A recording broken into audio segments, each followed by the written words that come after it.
Bonjour tout le monde. J'espère que vous allez bien parce que moi j'ai une très bonne nouvelle pour vous. Vous saviez que la pandémie, là, je ne vais même pas citer son nom parce qu'il a tellement bouleversé notre vie, cette pandémie, si je peux dire elle en tout cas. Donc vous savez que depuis 2019, carrément 2020, 2021, 2022, notre vie a basculé à cause de la pandémie. Il y a eu des mesures drastiques qui ont été votées dans plusieurs pays. Les gens ne pouvaient plus voyager comme ils voulaient, ne pouvaient plus traverser les frontières comme ils voulaient, ne pouvaient même plus travailler. On est sur le télétravail, l'école s'était arrêtée et tout, OK? Notre monde avait été bouleversé.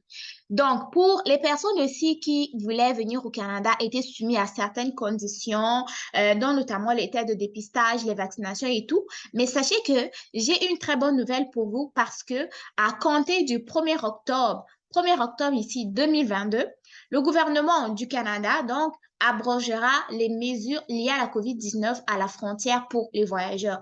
Quand on parle de la frontière ici, c'est tous les pays frontaliers qui sont au Canada. Et pour les voyageurs, ben, c'est toutes les personnes qui vont arriver par avion, par bateau, par train au Canada et notamment donc les immigrants, les travailleurs temporaires, les étudiants étrangers ou les étudiants internationaux. OK? Donc, le communiqué de presse qui a annoncé donc cette très bonne nouvelle-là a eu lieu le 26 septembre 2022 à Ottawa et ça a été fait par l'agent de la santé publique parce que vous savez que depuis la pandémie donc, de COVID-19, le gouvernement du Canada avait adopté plusieurs mesures pour lutter donc contre la propagation du virus, d'où plusieurs mesures qui ont été mises au niveau des aéroports et des frontières. OK? Donc, il y avait eu les tests de dépistage, les quarantaines, la vaccination et autres. Maintenant, moi, je ne vous lirai pas tout ce blabla qui est ici, mais c'est très important de le lire, de comment dire. Moi, je vais plus aller vous énoncer ce que vous allez savoir, OK? Pourquoi est-ce que ça a été fait, nanana? Je pense que c'est pas ce qui vous intéresse le plus. Si c'est ce qui vous intéresse, ben, vous pourrez aller le chercher sur Internet. Mais moi, je vais vous donner la bonne nouvelle, donc, qui va commencer à compter du 1er octobre 2022. Et donc, vous devez savoir que à compter, hein, les gars, ouvrez bien les oreilles, écoutez-moi, s'il vous plaît. Pour ceux qui auront raté des petits bouts, vous allez juste faire replay, OK? Donc, à compter du 1er octobre 2022, tous les voyageurs, peu importe leur citoyenneté, donc peu importe le pays de provenance, peu importe où tu vis, peu importe ta citoyenneté, peu importe, OK? Donc vous n'aurez plus besoin, il ne sera plus nécessaire, OK? Vous n'aurez plus à entrer des renseignements liés à la santé publique dans l'application ou le site web ArriveCan. Pour les étudiants étrangers, vous savez c'est quoi ArriveCan. Pour les futurs étudiants, vous savez c'est quoi ArriveCan, cette application-là. Même pour les voyageurs qui viennent au Canada, vous savez c'est quoi ArriveCan. Ensuite, vous n'aurez plus à fournir une preuve de vaccination. Vous n'aurez plus à subir un test de dépistage avant ou à l'arrivée donc au Canada. Vous n'aurez plus à se soumettre en quarantaine ou à s'isoler en raison de la COVID-19. Ensuite, vous n'aurez plus à surveiller ou signaler les signes ou les symptômes de COVID-19 qu'ils pourraient présenter à leur arrivée au Canada. OK? Ensuite, Transport Canada, lui, de son côté, va abroger également les exigences actuelles en matière de voyage à compter du 1er octobre 2022. Donc, les voyageurs aussi n'auront plus à se soumettre à une vérification de leur état de santé lors de voyages par voie aérienne ou ferroviaire. Ferroviaire, ici, on parle notamment des autres voies qui ne sont pas donc la voie aérienne. Ferroviaire, je pense qu'on parle des trains aussi. Et aussi, ils n'auront plus à porter un masque à bord des avions et des trains, OK? Donc, site ferroviaire, ouais, c'est ça.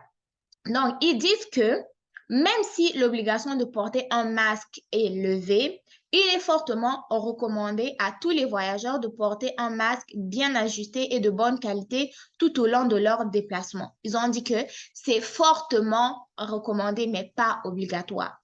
Donc, Ensuite, les mesures liées aux croisières. Croisières, c'est les personnes qui vont faire les petits voyages de plaisir sur les bateaux et tout, sont également abrogées. Donc, à partir du 1er octobre, toutes les mesures liées aux croisières aussi vont tomber.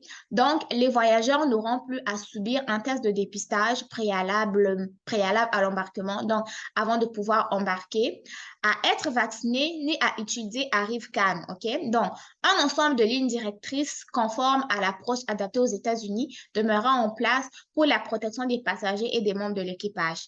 Maintenant, ils disent que à titre de rappel, les voyageurs ne devraient pas voyager s'ils présentent bien évidemment des symptômes de COVID-19. Si des voyageurs tombent malades pendant leur voyage et qui sont encore malades à leur retour au Canada, ils doivent informer un agent de bord, le personnel du navire de croisière ou un agent de service frontalier à leur arrivée. Il stipule aussi que il pourrait ensuite être aiguillé vers un agent de quarantaine qui décidera si le voyageur a besoin d'une évaluation médicale plus poussée, car la COVID-19 donc demeure l'une des nombreuses maladies transmissibles énumérées par la loi sur la mise en quarantaine. Cependant, le gouvernement du Canada rappelle également aux voyageurs de prendre des décisions éclairées lorsqu'ils envisagent de voyager. OK? Lorsqu'ils envisagent de voyager à l'extérieur du Canada afin de protéger leur santé et d'assurer leur sécurité. Ils sont invités à examiner les conseils aux voyageurs à l'adresse ici. Donc, ici, cette adresse-là donne des conseils aux voyageurs et des mises en garde aussi, afin d'obtenir plus de renseignements sur les voyages sécuritaires. Donc, pour les personnes intéressées, ils peuvent cliquer sur le lien. Maintenant, ils disent que les Canadiennes peuvent toujours contribuer à leur protection et à celle des autres, ainsi que réduire la propagation de COVID-19 en se faisant vacciner, en recevant leur dose de rappel, en portant un masque bien ajusté et de bonne qualité, le cas échéant, en s'isolant si présent des symptômes, et en effectuant un autodépistage, donc test de dépistage à faire par vous-même chez vous à la maison, s'ils le peuvent, OK? Donc, ça, c'est une petite citation donc, du ministre de la Santé. Et voilà. Donc, ici, les faits en bref, en fait, c'est comme un petit résumé qui est écrit. Mais ce que vous avez à savoir, mes chers futurs étudiants internationaux, mes futurs Canadiens, OK, je vais le dire aussi, mes futurs immigrants, c'est que à compter du 1er octobre 2022, pour les personnes qui vont venir pour commencer leur session d'hiver 2023, vous n'aurez plus besoin à rentrer vos informations liées à la santé publique dans Arrivcan. Vous n'aurez plus besoin de fournir une preuve de vaccination, 2 doses, 3 doses, non, vous n'aurez plus besoin. Vous n'aurez plus besoin de subir un test de dépistage avant de venir au Canada. Et une fois au Canada, vous n'aurez plus besoin de vous mettre en quarantaine et vous n'aurez plus à surveiller ou signaler des symptômes liés à la COVID-19 et cela à compter du 1er octobre 2022. C'est pas une bonne nouvelle, ça? C'est pas une bonne nouvelle? Je me devais à tout prix de vous la partager.